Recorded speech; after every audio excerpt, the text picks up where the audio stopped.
नमस्कार दोस्तों, आप सभी का स्वागत है इस वीडियो में।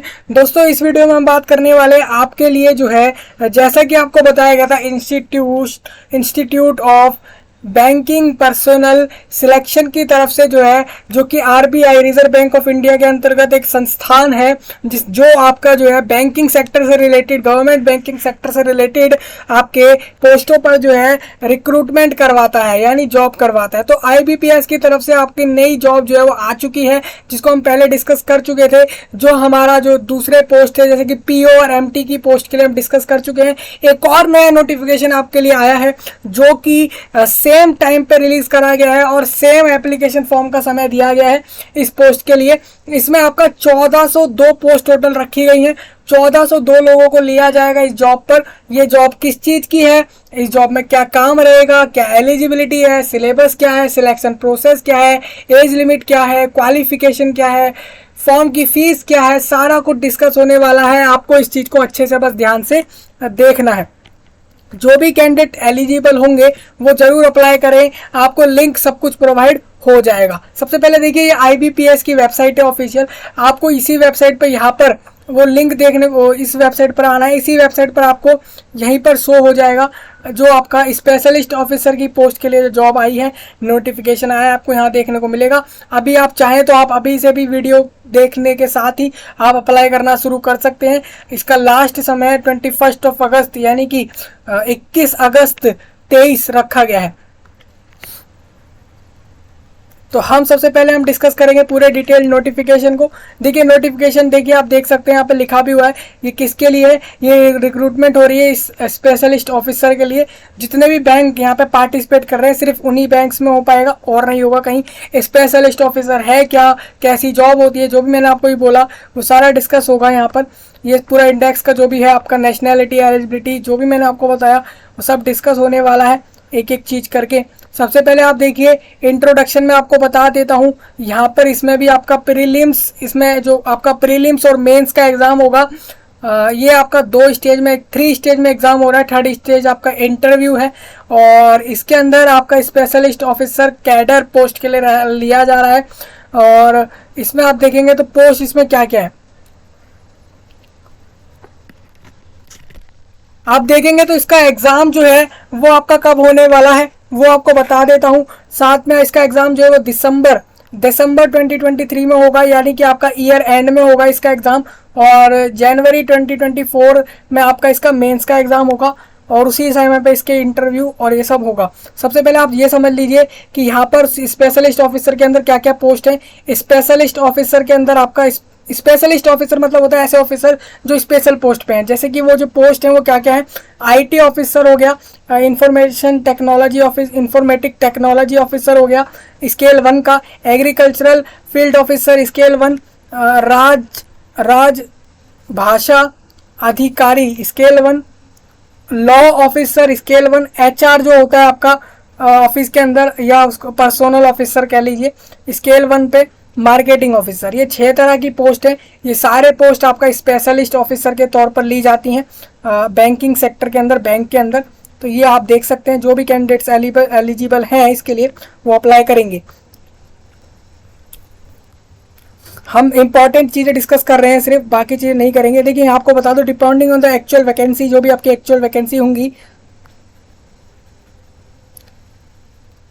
allotted to one of the participating bank, keeping in view the script of government guidelines on reservation policy, administrative convenience, etc. The validity for CRP SPL will automatically expire at the close of business on with or without giving any notice. अब देखिए यहाँ पे क्या है, ये कुछ important चीज़ है जो आप अगर देख सकते हैं चाहें तो। मेन आप ये देख लीजिए, यहाँ पे जो है 11 बैंक्स हैं पूरे इंडिया के अंदर। आप देख सकते हैं इसकी ब्रांच आपको जगह जगह मिलेगी। आप कहीं भी देखेंगे, हर स्टेट में और हर सिटी के अंदर मिल जाएगा ब्रांचेस, जो कि bank of Baroda, Canara bank, Indian overseas bank, UCO bank, bank of India, central bank of India, Punjab national bank of India, और यहाँ पे टोटल 11 बैंक्स हैं ऐसे जो आपको यहाँ दिख रहे हैं। इन सबकी जो है ब्रांच आपको कहीं ना कहीं कंट्री के अंदर बहुत जगह पे मिलेगी। ये पूरे नेशनल लेवल पर बैंक है और इसमें आपको बता दूं, यहाँ पर ये चीज़ बोली गई है कि इन बैंक्स के अंदर ही आपको जॉब मिलने वाली है, जो कि स्पेशलिस्ट ऑफिसर की है।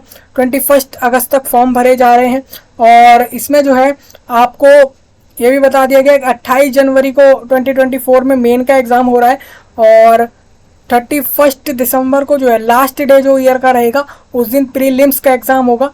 इसमें पहला प्रीलिम्स है, फिर मेन है, और फिर इंटरव्यू है। अप्रैल में इसकी लिस्ट आएगी कि कौन जो है सिलेक्ट हुआ है इंटरव्यू के बाद इस जॉब के लिए। एलिजिबिलिटी क्राइटेरिया आपको बता देते हैं। एलिजिबिलिटी क्राइटेरिया यही है कि आपका इंडियन होना जरूरी है, इंडिया का सिटीजन, नेपाल भूटान के सिटीजन भी हैं अगर आप, तो भी आप अप्लाई कर सकते हैं।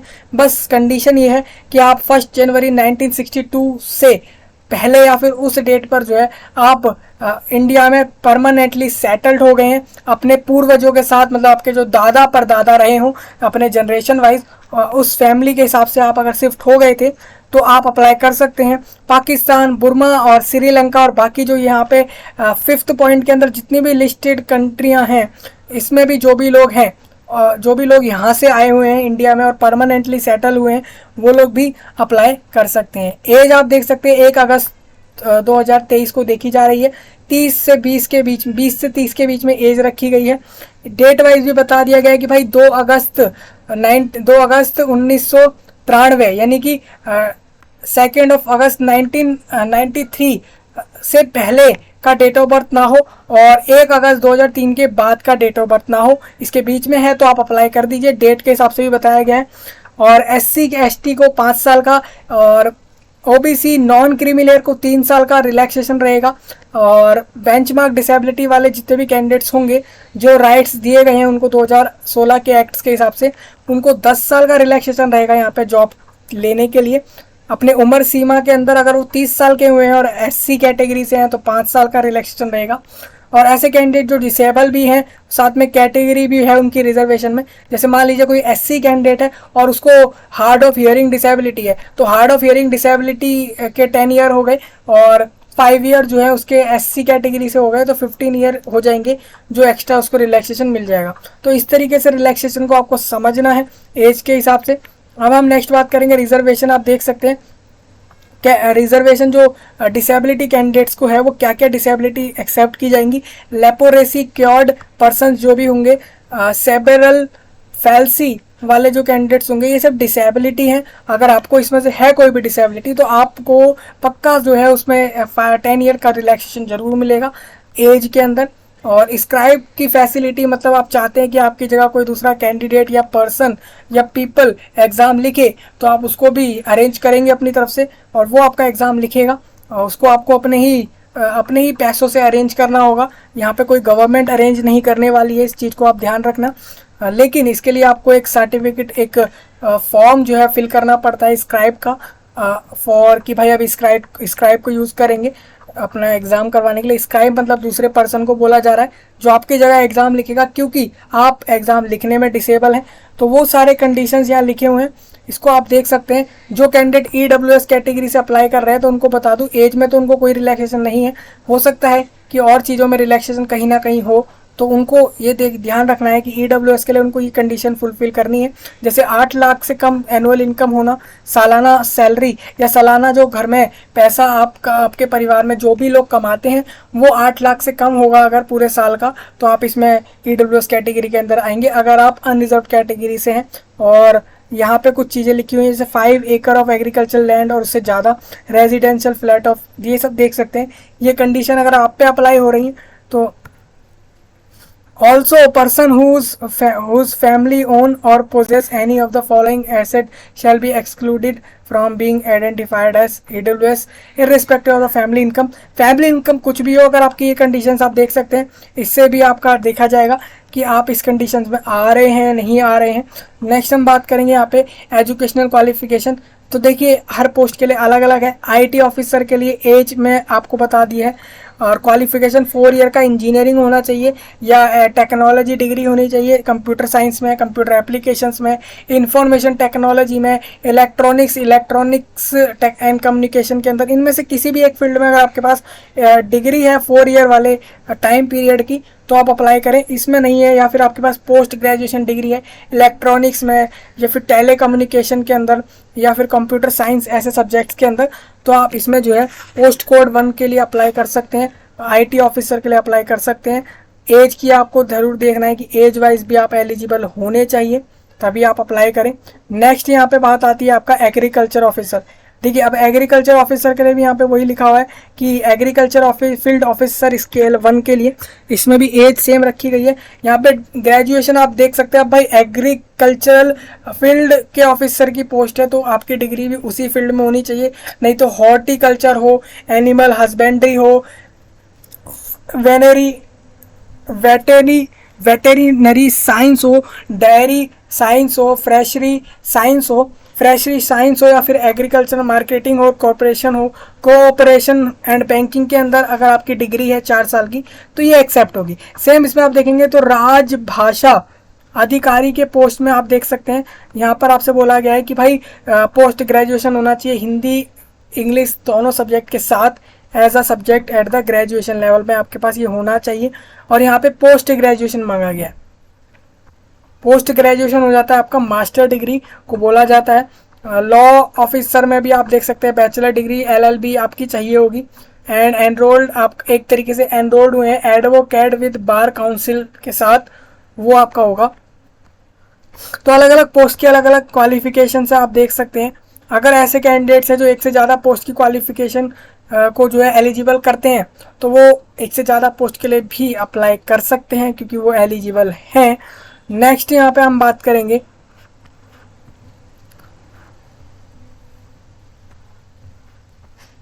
एप्लीकेशन फीस रहेगी 175 रिजर्व कैटेगरी के लिए, 850 175 तो रिजर्व के लिए हो गई है, 850 रुपीज़ अनरिजर्व कैटेगरी के लिए, यानी कि UR जनरल EWS OBC, चाहे वो क्रीमी लेयर में हो नॉन क्रीमी लेयर में हो। नेक्स्ट हम बात करेंगे स्ट्रक्चर एग्जाम का। पहला जो प्री एग्जाम होगा यहाँ पे, इसका स्ट्रक्चर आपका ऐसा है कि लॉ ऑफिसर और राज्यसभा अधिकारी के पोस्ट के लिए जो आपका पैटर्न होगा वो ऐसे होगा कि आपका इंग्लिश लैंग्वेज और रीजनिंग और जनरल अवेयरनेस इन सबके 50-50 क्वेश्चंस आने वाले हैं, और 25 मार्क का इंग्लिश लैंग्वेज होगा, रीजनिंग आपका 50 मार्क का होगा, और जनरल अवेयरनेस आपका 50 मार्क का होगा। तो इस तरीके से आपका 125 मार्क का पेपर होगा। ये सिर्फ लॉ ऑफिसर और राज्य भाषा अधिकारी के लिए है। मीडियम आप एग्ज़ाम का इंग्लिश देख सकते हैं इंग्लिश लैंग्वेज के लिए, बाकी एग्ज़ाम दोनों बायलैंग्वेज होता है। ड्यूरेशन 40-40 मिनट का यहाँ पर मिल जाएगा।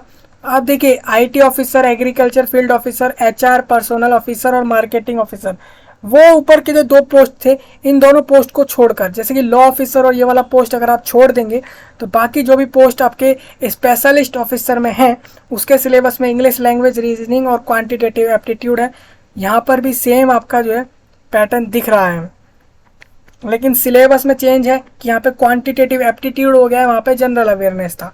समय सेम मिल रहा है।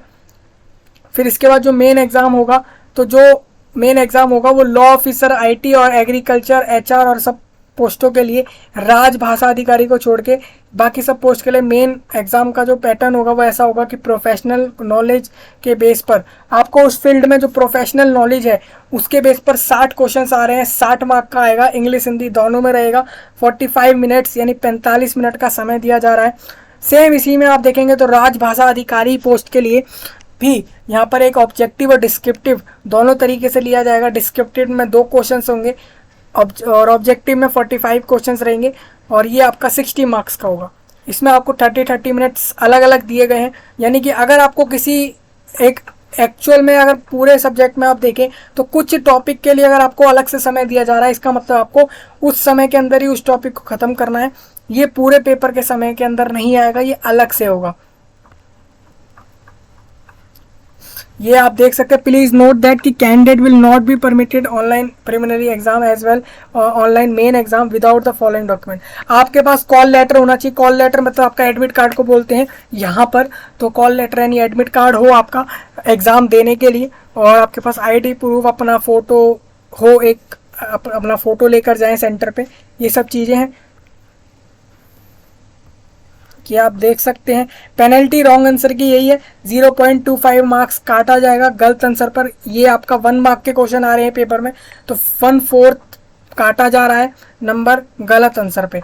1 मार्क का क्वेश्चन है और 0.25 मार्क काटा जा रहा है गलत आंसर पे। ये कट ऑफ आपकी कैसे डिसाइड होगी, सिंपल सी बात है, जो प्री क्लियर करेगा उसका मेन वो मेन देगा, मेन जो क्लियर करेगा वही इंटरव्यू में जाएगा, और जो इंटरव्यू देगा वही आपका फाइनली जॉब लेगा। ये आपको समझ आ रहा है। लेकिन इसमें एक चीज़ और आपको बता दूं कि प्री के बाद आपका जो मेन है, अब इसमें क्या है कि जो मेन एग्ज़ाम हो जाएगा उसके बाद जिनका भी शॉर्ट लिस्ट में नाम होगा वही कंसीडर किए जाएंगे।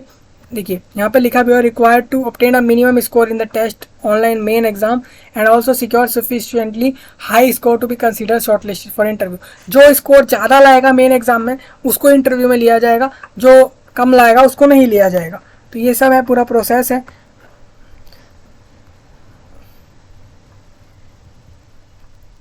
एक से ज़्यादा सेशन में अगर एग्ज़ाम होता है, एक से ज़्यादा शिफ्ट में एग्ज़ाम होता है, तो उसमें आपका क्या होगा, उसमें आपका परसेंटाइल मेथड लगाया जाएगा आपके रिजल्ट को बनाने के लिए। जैसे कि आप देखते होंगे कभी कभार कि किसी कैंडिडेट की 90, किसी की 80, किसी की 99, ऐसा करके परसेंटाइल आती है। तो वो एक्चुअल में कैंडिडेट सोच लेता है कि मेरा इतना अच्छा पेपर गया, तो वो नहीं होता, क्योंकि वो परसेंटाइल है। ऐसा नहीं होता भाई, आप 99 परसेंटाइल मतलब ये नहीं है कि फुल में से 1 मार्क कम आया है, इसका मतलब ये बिल्कुल नहीं है। इसका मतलब ये है कि आप जितने भी बच्चों ने एग्ज़ाम दिया आपके शिफ्ट में, तो उस शिफ्ट के अंदर आप 99% बच्चों से अच्छे नंबर लाए हैं, ये इसका मतलब होता है। एग्जामिनेशन सेंटर यहाँ पे आपको दिख जाएंगे आगे। इंटरव्यू आपको बता दिया गया भाई, इंटरव्यू की डेट में कोई चेंज नहीं होता। सेंटर आपको जो भी इंटरव्यू के लिए मिलेगा उसमें भी कोई चेंज नहीं होता है, वो सब लिखा गया है यहाँ पे। इंटरव्यू के समय आपको क्या क्या डॉक्यूमेंट ले जाने हैं, तो एक आईडी प्रूफ, फोटो ले जाएं अपना, और अपने जितने भी, और एक अपना प्रिंट आउट फॉर्म का ले जाएं, साथ में अपना 12th के सर्टिफिकेट, डिग्री जो होगा उसका सर्टिफिकेट सब लेके जाएं, ओरिजिनल प्लस इसका फोटोकॉपी करके उस पर सिग्नेचर करके जो है उनकी कॉपी का जो है सेट बना के लेकर जाया जाए आपके द्वारा, जो आपको इंटरव्यू में देखा जाएगा।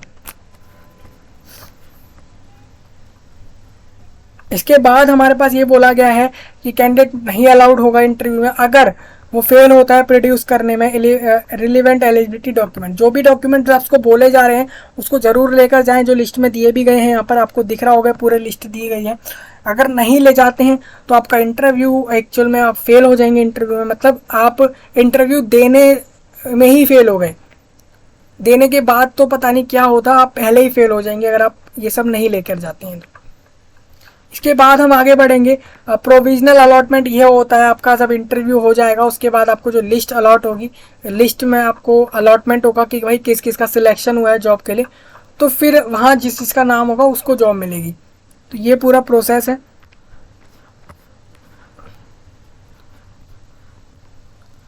आइडेंटिटी वेरिफिकेशन में आपको बता दूं कि यहाँ पर कोई कैंडिडेट पैन कार्ड, पासपोर्ट जैसी permanent driving licence, voter ID card ये सब दे सकते हैं अपने आईडी प्रूफ के तौर पर, अगर वो जो गवर्नमेंट, क्योंकि ये सारे गवर्नमेंट डॉक्यूमेंट्स होते हैं। हालांकि जब राशन कार्ड की बात आए, राशन कार्ड, लर्नर लाइसेंस ये सब नहीं दे सकते हैं।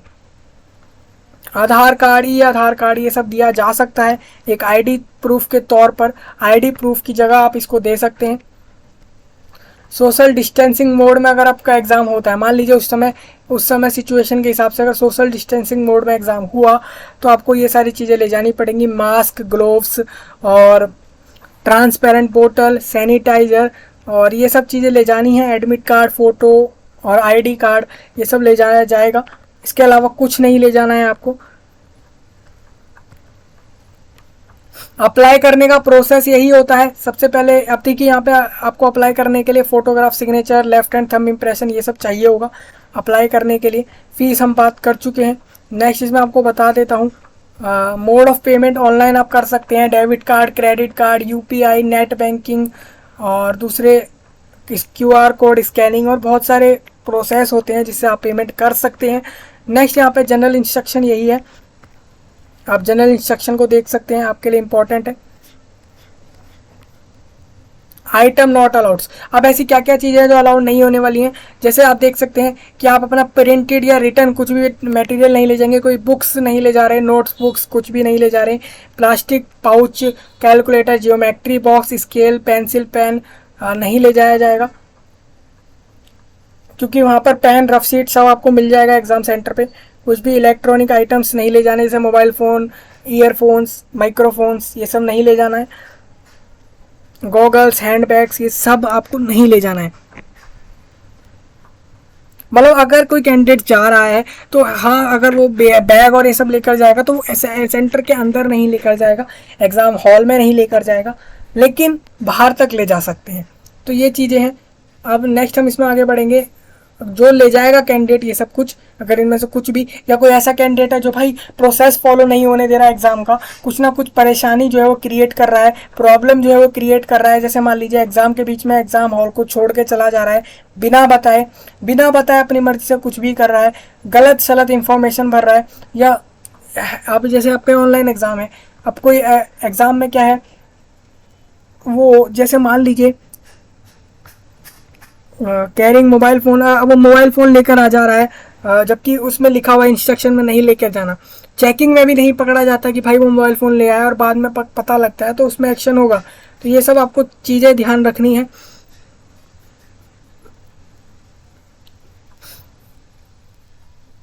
अब अप्लाई करने का प्रोसेस सेम ही है, पहले रजिस्ट्रेशन करिए अपना ईमेल आईडी और मोबाइल नंबर से, सबसे पहले अपना रजिस्ट्रेशन कर लीजिए, अपना जेंडर, अपनी एज, नाम, फादर नेम और अपना एड्रेस और ये सब डालेंगे आप, और इससे आपका रजिस्ट्रेशन हो जाएगा, जो कि आपका IBPS के वेबसाइट पर होगा।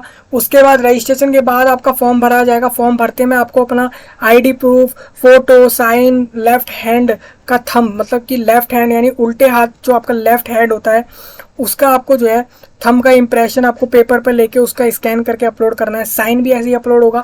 फ़ोटो, उसके बाद आपका 12th का मार्कशीट हो सकता है, यहाँ पे डिग्री, ये सब अपलोड होंगे। बस और इतना अपलोड करेंगे। सर्टिफिकेट अपलोड होंगे कैटेगरी वाले, अगर आप रिजर्वेशन ले रहे हैं तो ये सब अपलोड करके फीस पेमेंट होगा एंड में, और उसके बाद आपका फाइनली ये जो है फॉर्म जमा हो जाएगा। अब देखिए मैं आपको वैकेंसी का स्प्लिट बताता हूँ। बैंक ऑफ बड़ौदा ने अभी जो है कोई वैकेंसी नहीं बताए हैं कि भाई किस कैटेगरी में कितने वैकेंसी या टोटल वैकेंसी कितने हैं। बहुत से बैंक हैं, अभी आप देखेंगे तो बैंक ऑफ महाराष्ट्र और कैनरा बैंक, ऐसे बैंकों ने अभी तक कुछ भी नहीं बताया है, लेकिन सेंट्रल बैंक ऑफ इंडिया ने 400 वैकेंसी बताई है यहाँ पे स्पेशलिस्ट ऑफिसर के लिए। और इस तरीके से ये एग्रीकल्चरल फील्ड ऑफिसर के लिए बता रहा हूँ मैं। एग्रीकल्चरल फील्ड ऑफिसर के लिए वैकेंसी यहाँ पे 500 निकाली गई हैं। HR और पर्सनल ऑफिसर के लिए भी आप अगर देखेंगे यहाँ पे 31 वैकेंसी हैं, और IT ऑफिसर के लिए यहाँ पे 120 हैं। यहाँ पे आप देख सकते हैं, मैं टोटल बात कर रहा हूँ, अपने कैटेगरी के हिसाब से आप देख लेना। सेम इसी तरीके से लॉ ऑफिसर के लिए 10 वैकेंसी हैं। मार्केटिंग ऑफिसर के लिए 700 वैकेंसी है। अगर हम बात करें कि सबसे ज़्यादा वैकेंसी किसकी है, तो मार्केटिंग ऑफिसर की वैकेंसी है, क्योंकि टोटल जो है वो 1400 प्लस वैकेंसी निकाले गए हैं। उसमें से जो है 700 यानी कि आधे लगभग वैकेंसी मार्केटिंग ऑफिसर के निकाले गए हैं, और वो जो निकाले गए हैं वो डायरेक्टली आपका PNB बैंक के अंदर निकाले गए हैं। अब आता है राजभाषा अधिकारी, तो राजभाषा अधिकारी के लिए 41 पोस्ट निकाले गए। तो इस तरीके से आप टोटल देख सकते हैं, टोटल 1402 टोटल पोस्ट हैं। इतने पोस्ट आपके टोटल है। NR का मतलब यही है कि ऐसी वैकेंसी जो अभी तक रिपोर्टेड नहीं हुई है। तो इसका मतलब ये नहीं है कि इनके वैकेंसी आएंगे नहीं, इनके वैकेंसी जरूर आएंगे, क्योंकि ये सारे बैंक पार्टिसिपेट कर रहे हैं, तो इसका मतलब इनसे वैकेंसी जरूर आने हैं। अब एग्जाम सेंटर की बात करें तो आपका प्रीलिम्स का एग्ज़ाम का सेंटर अलग है, मेन का एग्ज़ाम सेंटर अलग है। मेन के एग्ज़ाम सेंटर कम होते हैं क्योंकि उसमें कम स्टूडेंट जो है क्वालिफाइड करके पहुंचते हैं। तो आप देखेंगे तो अंडमान एंड निकोबार के अंदर पोर्ट ब्लेयर सिटी के अंदर सेंटर्स होंगे। नेक्स्ट यहाँ पे आंध्र प्रदेश के अंदर चिराला, चित्तूर और कड़ापा, काकीनाडा और कुर्नूल, नेलोर ऐसे जगहों पे एग्ज़ाम है। विजयवाड़ा, और इसी तरीके से मेन में इसमें सिर्फ विजयवाड़ा और विशाखापट्टनम जैसे जगहों पे सेंटर होने वाले हैं। ये एक्चुअल में बिल्कुल सेंटर का एड्रेस नहीं है, ये सिटी का एड्रेस है।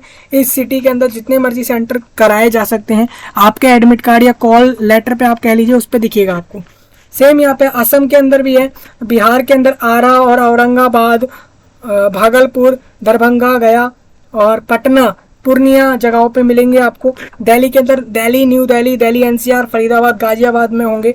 गोवा के अंदर पणजी जगह है, वहाँ पर होगा। और गुजरात में आपका अहमदाबाद, गांधीनगर और आनंद और हिम्मतनगर, जामनगर, महसाना, राजकोट। हरियाणा में अंबाला, फरीदाबाद, गुरुग्राम। और इसी तरीके से केरला में भी आप देख सकते हैं कोची, कोलम, कोट्टायम और पालक्कड़। और लद्दाख के अंदर लेह में होगा और लक्षद्वीप में कावारत्ती में होगा एग्ज़ाम। और मध्य प्रदेश में भोपाल, ग्वालियर, इंदौर, जबलपुर, सागर, सतना, उज्जैन जैसे जगहों पे एग्ज़ाम हो रहे हैं। महाराष्ट्र में अमरावती, छत्रपति संभाजी नगर, जलगांव, कोल्हापुर, लातूर, मुंबई, ठाणे, नवी मुंबई, पुणे और रत्नागिरी जगहों पर एग्जाम होंगे। तो इस तरीके से आप देख सकते हैं, अपने स्टेट वाइज देखेंगे। अब देखिए कुछ कैंडिडेट्स का ये भी होगा कि भाई हम अपने स्टेट में देख रहे हैं, हमारे वहाँ का सिटी का यहाँ पे नाम नहीं है, तो आपके स्टेट में जो आपके सिटी के पास हो उस सिटी में आपका एग्जाम सेंटर हो सकता है, तो आप उसी को सिलेक्ट करेंगे जब आप फॉर्म भरें। अब डॉक्यूमेंट्स में फोटो और इन सब का साइज आपको बता देता हूँ। 20 से 50 KB के बीच में साइज रखिएगा अपने फोटो का अपलोड करते समय। लेफ्ट हैंड थंब इम्प्रेशन का 10 से 20 KB रखिएगा। नहीं पता क्या होता है ये सब, कैसे हम साइज सेट करते हैं, तो आप वीडियो देख सकते हैं उसका। नेक्स्ट हम बढ़ते हैं यहाँ पे आगे। सारे डॉक्यूमेंट अपलोड करके आपको फॉर्म भर देना है। तो ये प्रोसेस हम पहले भी अभी हमने डिस्कस किया था, फॉर्म कैसा भरा जा रहा है। ये SC ST कैटेगरी कैंडिडेट को ये वाला फॉर्म भरना है रिलैक्सेशन के लिए। सेम इसमें आप देखेंगे तो यहाँ पर ये आपका एक और जो है ये OBC के लिए है। OBC कैटेगरी वाले कैंडिडेट को ये फॉर्म भरना है 3 साल का रिलैक्सेशन के लिए। EWS कैटेगरी को ये वाला फॉर्म भरना है, उनको भी रिलैक्सेशन होगा। अब देखिए एज में नहीं है तो कहीं और होगा, आप इसको भर के सबमिट कर देना। अगर आप EWS कैटेगरी से हो, आपके पास सर्टिफिकेट हो। अब सर्टिफिकेट जो है आपका डिसेबिलिटी वाले कैंडिडेट को इस वाले सर्टिफिकेट को भरना है, और एक से ज़्यादा डिसेबिलिटी जिस कैंडिडेट को हो तो ये वाला सर्टिफिकेट भर के सेम सबमिट करेंगे। अब ये सारा कुछ सबमिट होगा आपके फॉर्म के अंदर ही, ऐसा नहीं है कि अलग से कुछ हो रहा है, सेम उस फॉर्म के अंदर सबमिट करना होगा आपको जब आप अप्लाई करेंगे। और इसका लास्ट डेट 21 अगस्त मैंने आपको बता ही दिया है। और यही था आपका पूरा नोटिफिकेशन, हमने डिस्कस कर लिया। अब देखिए मैं आपको बता देता हूँ, ये लिंक है, आप देखेंगे तो click here for new registration के लिए ऑप्शन आ रहा है। जो कैंडिडेट अभी पहली बार रजिस्ट्रेशन करेंगे वेबसाइट पर, उस पर उनको इस पर क्लिक करना है। कुछ कैंडिडेट ऐसे भी होंगे जिन्होंने वेबसाइट पर रजिस्ट्रेशन कर लिया है, तो वो सीधा यहाँ पे अपना रजिस्ट्रेशन नंबर, पासवर्ड डाल के और यहाँ पे सिक्योरिटी कोड जो भी ये लिखा आता है आप देख सकते हैं, ये कोड लिखा आ रहा है NB स्मॉल के अंदर है। जैसे आप देखेंगे तो ये NB9RS, तो इस तरीके से डालना है, जैसा भी हो, स्मॉल कैपिटल जो भी लेटर हो उसको डाल के आप लॉगिन करेंगे, सबमिट करके फिर अपना फॉर्म भरेंगे। जैसा प्रोसेस बताया वैसा ही करना है, और जो पहली बार अप्लाई करेंगे वो इस पर करेंगे। सब कुछ अवेलेबल हो जाएगा, आपको इस तरीके से अप्लाई करना है। तो हम पूरा डिस्कस कर चुके हैं इसको, और काफ़ी अच्छी वैकेंसी है, 1400 से प्लस वैकेंसी है। और सैलरी भी यहाँ पे आप देखेंगे तो 30,000 प्लस सैलरी है। यहाँ पे गवर्नमेंट जॉब है, गवर्नमेंट सेक्टर है, जो कि एक बैंकिंग सेक्टर के अंदर जॉब पूरे इंडिया के अंदर है, और अलग अलग पोस्ट पर है। तो बस इसी के साथ हम कर रहे हैं यहाँ पे वीडियो को एंड, और आपसे मिलेंगे नए टॉपिक में। तब तक के लिए आप सभी का धन्यवाद।